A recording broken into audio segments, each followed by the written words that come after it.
because they were the switch wouldn't work for me. So you can just have a trickle, like a tiny little trickle, and I just put it, because Reggie doesn't particularly like this bit, so I just sort of rub it like that, little trickle, because that's all you need, just to wet it.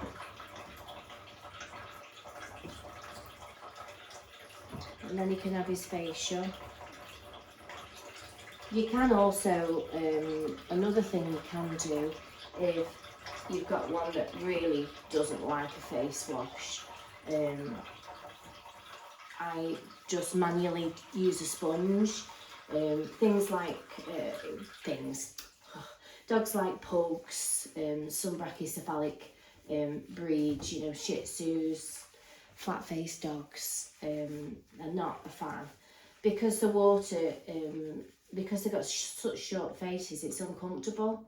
And sometimes they may have not been introduced to it in the right way, but some they don't like it. So I've had a bit of sponge, and I've just used some sort of water and Taylor's facial. You can get stuff that stays on as well. These ones, I think these are like a non-rinse one.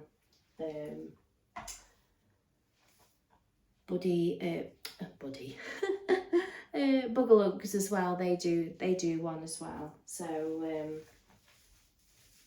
it's really good to, you know, sometimes think outside the box, because they're not all gonna like a face wash, and you have to find things and adapt around certain things, and those are the techniques that we learn as old school groomers. We've done it for a while and we've figured out these little tricks, and we can pass it on to other people. So yeah, you know, having a shower head that will, you know, you can reduce like the velocity on your dryer.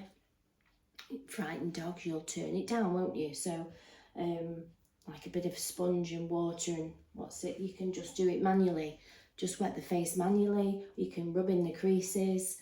You don't necessarily have to put a load of water on the face. You can get it clean without having to traumatise them, putting water over their heads. So you see that's liquefied again. So while I've been wittering on. I don't have my mic on.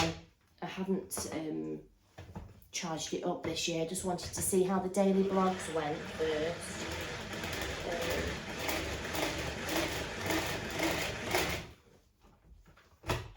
And if they go well and we continue, I'll get my mic on. So there's my new one. What I tend to do is the other ones,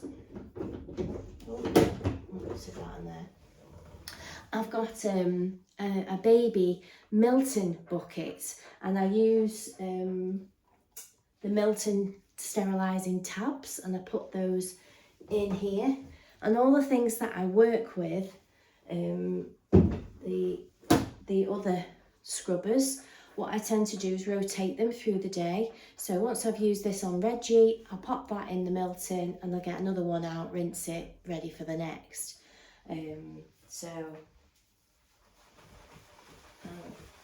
Literally, it just makes it go on, spread it. And also, you can actually see where your shampoo's going. Sometimes when you get the mixing bottle and you just, you can't actually see where the shampoo's going, but because it's a foam, you can actually see that it's gone on every part of the dog.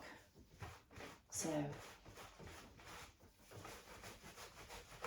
and you can really give them a good scrub. So I'm putting it on with that side, but then afterwards I can turn that through and I can give them a lovely massage. And it just gets the blood to the surface, and just, it's part of the pamper. It's part of the pamper. Because I'd like to call myself a pet professional. Some people are happy just, oh yeah, just bath it, chip chap, off you go. But then obviously some people like to go a little bit further, and maybe a little bit OCD for some people. But you can see how much, I mean, I put a literally tiny bit of foam on and it spreads so far. You can see, I put it on like that, I can see it, and it really penetrates through the coat, absorbs really well and grabs that dirt and stuff and stuff.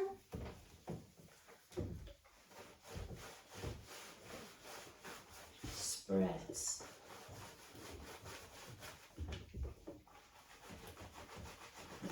And I'd rather spend 5 minutes more on preparing them because, you know, it saves me so much time for trimming. You know, I haven't got to go over and over. It's just one cut off and it comes off really nicely because the coat's been really well prepared. So if you can get to really enjoying doing the prep, you know, and see it as a pamper, as a part of the process. I've actually run out of the shampoo that I use for underneath hair. I use a shampoo called MD10, and it's for red staining, saliva staining, dogs that are wet and white, because wet and white don't mix, so it tends to turn the coat red. So in the red areas, I generally put this little bit of shampoo on and soak that on while I'm washing them. And it's also great for boy dogs that haven't been castrated. And I put some all around there, and it takes away the sort of manly smell. Things like that.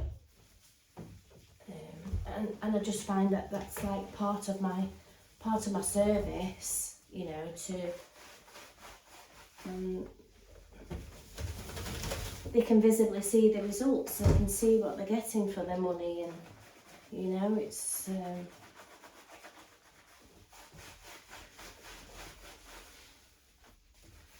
part of the service, isn't it, Reg? It is.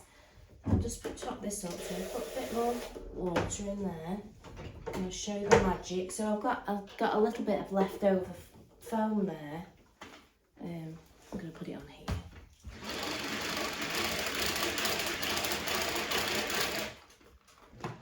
Now I have. It's magic, honestly. It's magic, Reg.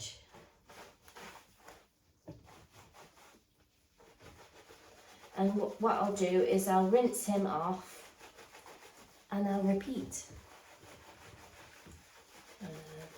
I have often had clients saying, how do you get them so fluffy and so clean? It's like, I say, it's amazing what Persil will do. And they're like, you what? I'm only joking. I just really give them a really good scrub. And you know, that's what it is. It's something that my mum used to say at the salon. She sometimes say Daz or Persil. Yeah, it's amazing what Daz will do. Like, what? No, I haven't really washed your dog with washing up liquid or washing powder, don't worry. But,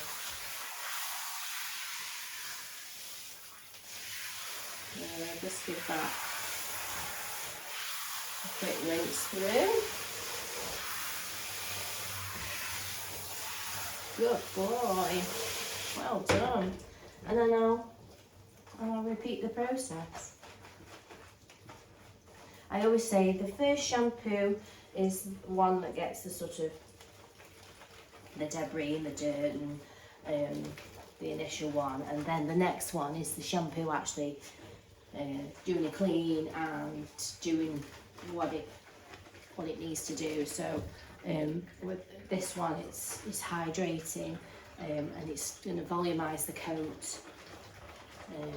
But I do like to spend. I love all the process, to be fair. And I think that's probably why I've done the job so long, because I like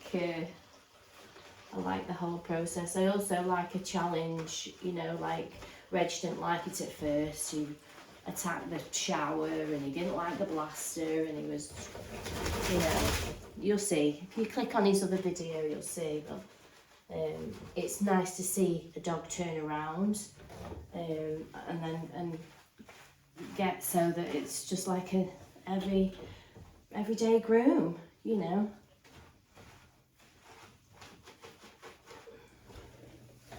Just like any other, and all those issues have melted away just because the client has been consistent, and that's the main thing. When you've got customers like mine who are consistent, you turn up time and time again and they put the effort in the dogs, you can really tell in the dog, you know.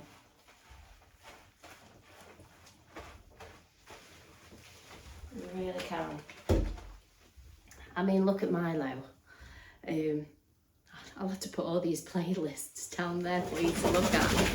But Milo was an absolute nightmare. He was. But he had a traumatic first groom because he was 5 months old and he'd had nothing. He had no practice whatsoever, and he'd gone straight into it. And yeah, so anyway, I'll stop waffling on. I'm going to rinse Reg, dry Reg, and we'll see you when he's done. There we go, we are all fluffed. We had a slight accident. I was bringing him to the table and he decided, for some unknown reason, to stretch out and knock off my coffee. And of course, it was up because it was cooling. And it's got, it's a, what's it, mushroom latte thing, and it's yellow in there. It has dyed my floor yellow and it has also dyed my shoe. No, I can't have my shoe, but it's now yellow. I don't think I'll be drinking that anymore, because if that's how much it stains my shoe and I can't wipe it off, what are my insides like? That's what it makes me think. Anyway, I've cleaned it all up. My floor does look a tad yellow.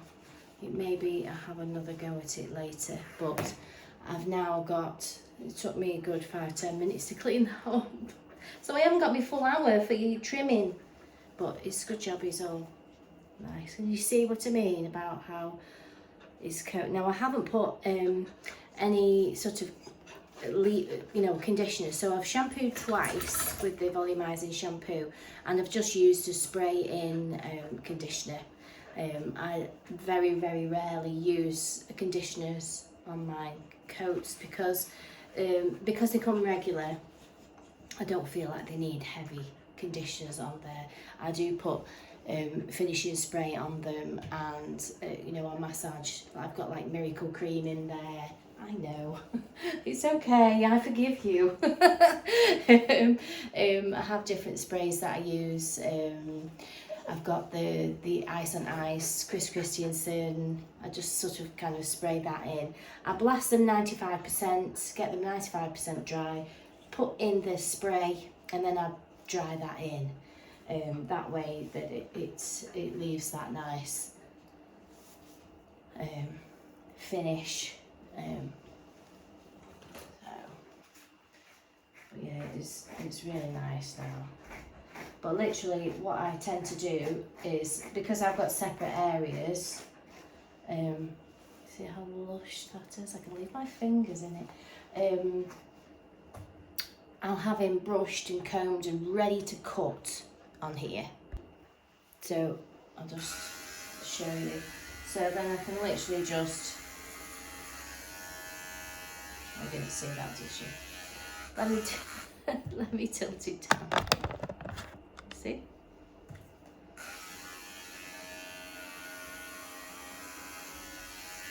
I'm not faffing, I'm just